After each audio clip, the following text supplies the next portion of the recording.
Good morning students.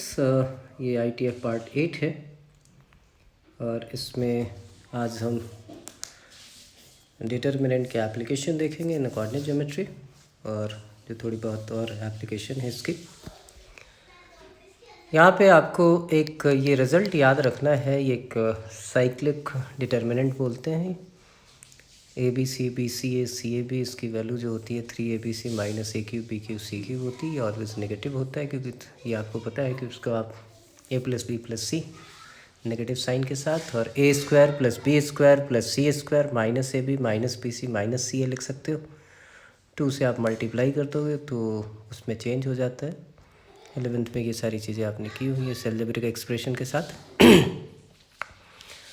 अब use of determinant in coordinate geometry है तो सबसे पहले तो एरिया निकालने के लिए हम यूज़ करते हैं कि अगर तीनों वर्टिसेस आपके पास गिवन हो तो किसी ट्रायंगल का एरिया कैसे निकालें। तो ये देखिए हाफ और ये डिटर्मिनेंट है 1 1 1 x1 x2 x3 y1 y2 y3। एक एक्स्ट्रा यहाँ पे हमने लाइन खींची हुई है क्योंकि एरिया हमारा पॉजिटिव होता है। तो अगर डिटर्मिनेंट से आप निकालें नेगेटिव भी आ जाए तो उसको मॉड लगा के उसको पॉजिटिव लिखें, इसलिए ये एक साइन और लगा हुआ है। Area of triangle whose sides are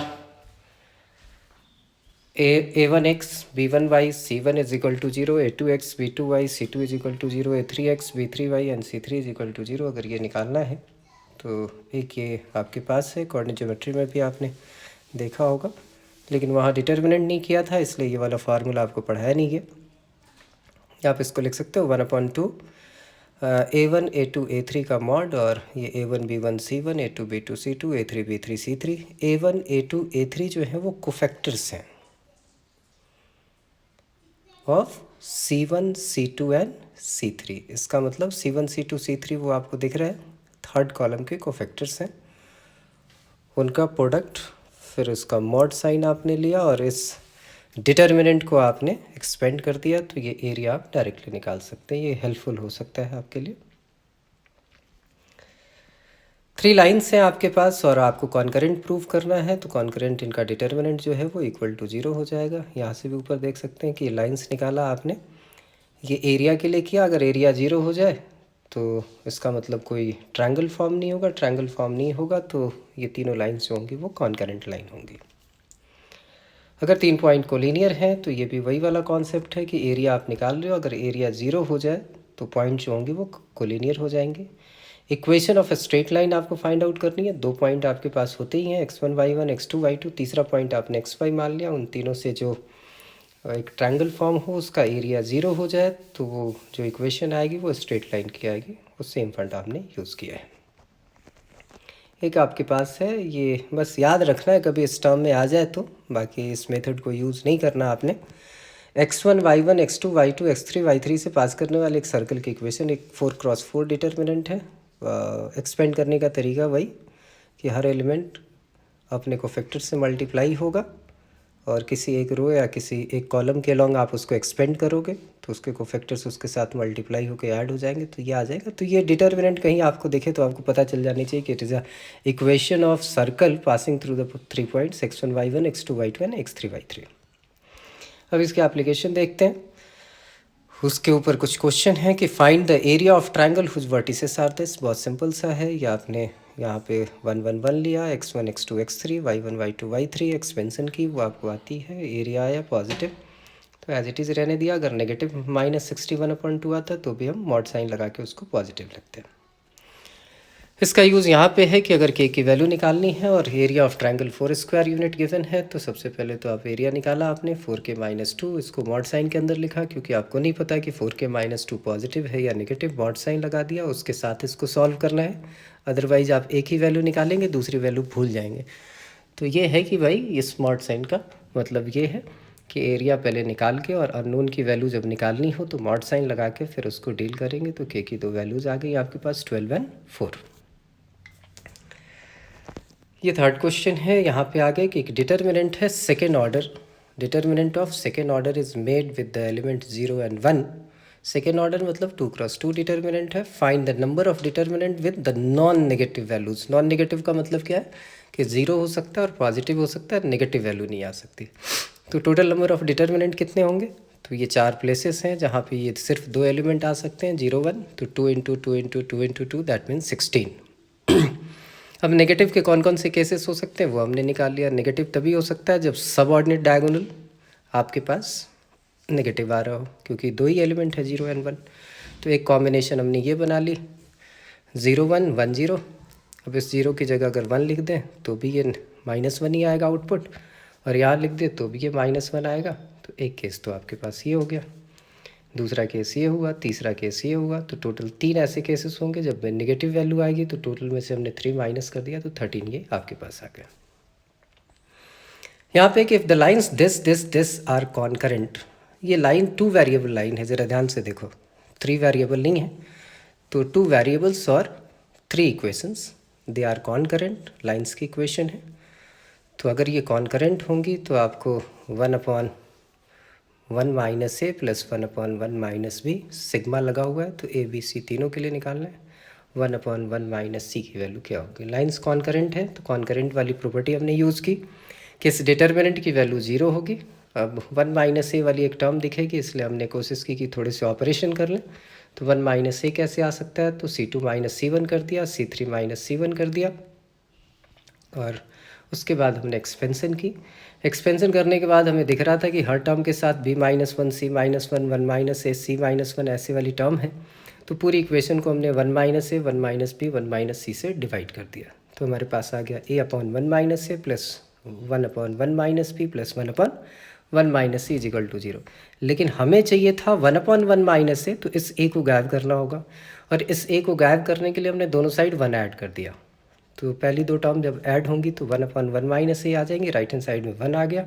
इसी की वैल्यू हमें फाइंड आउट करनी थी, ये वैल्यू हमारे पास आ गई। नेक्स्ट क्वेश्चन है कि A B C are the angles of a triangle but they are not right angle, मतलब किसी पार्टिकुलर राइट एंगल ट्रायंगल की बात नहीं कर रहे हैं, इवैल्यूएट आपको ये करना है। ऐसे क्वेश्चन है, ज़रूरी नहीं कि प्रॉपर्टीज़ लगाइए, आपकी मर्जी है, जैसे आपको दिल करे वैसे आप एक्सपेंड कर सकते हैं। एक्सपेंड किया, हमारे पास ये रिजल्ट आ गया tan A tan B tan C minus tan A plus tan B plus tan C plus 2।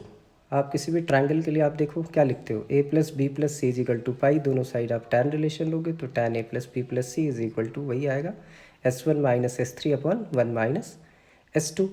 अब A plus B plus C pi होता है, tan पाई 0 हो गया। तो किसी भी ट्रायंगल के लिए क्या होता है, S1 is equal to S3, मतलब tan A plus tan B plus tan C, tan A into tan B tan C के इक्वल होगा। तो ये दोनों इक्वल हो गए, दोनों कैंसिल आउट हो गए, तो इसका रिजल्टेंट जो है वो आपके पास आ गया 2।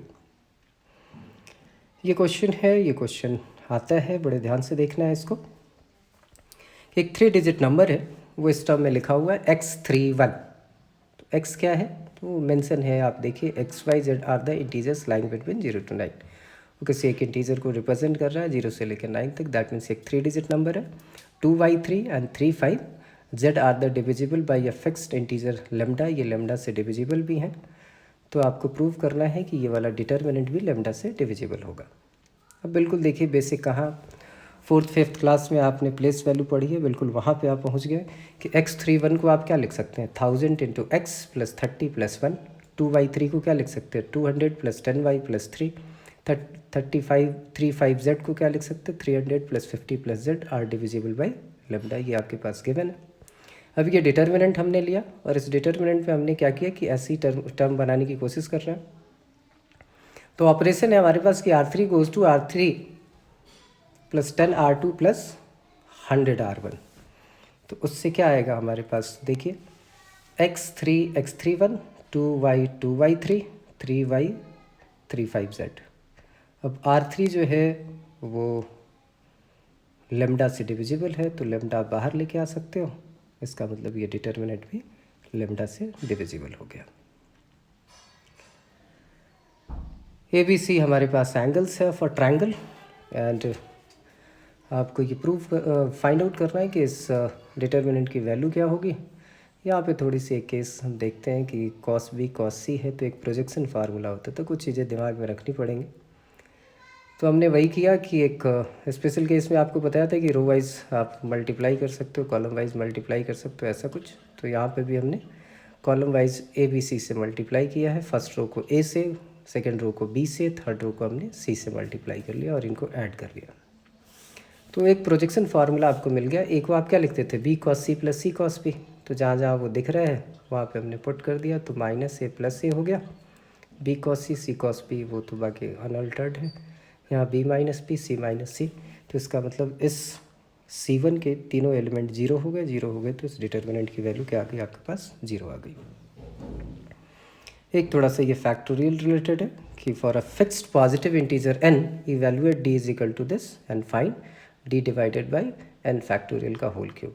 तो इसमें क्या करना है, हर रो से आपने हाईएस्ट फैक्टोरियल कॉमन ले लिया, तो फर्स्ट से हमने n फैक्टोरियल ले लिया, दूसरे से स्मॉलेस्ट कि HCF वही होता है n+1 फैक्टोरियल, और थर्ड वाले से n+2 फैक्टोरियल हमने कॉमन लिया, 1 1 1 आ गया। तो इसका तो इलाज पता है आपको कि भाई 2 0 करके आप एक्सपेंड कर देते हो, तो आपने ये 2 0 किए और इसकी एक्सपेंसन कर दी।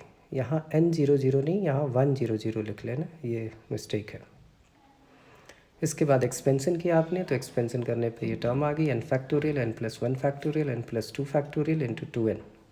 तो n फैक्टोरियल होल क्यूब से जब मल्टीप्लाई करेंगे तो आपके पास ये रिज़ल्ट आ जाएगा। तो ये आज तक है, और कल जो है फिर हम डिटर्मिनेंट को आगे और देखेंगे, उससे रिलेटेड सारी चीज़ें करेंगे। अब NCERT के सारे क्वेश्चन आप कर जाइए, असाइनमेंट आपको भेजा है उनको भी कीजिए, और जो प्रॉब्लम है वो पर्सनली सेंड कीजिए। Thank you.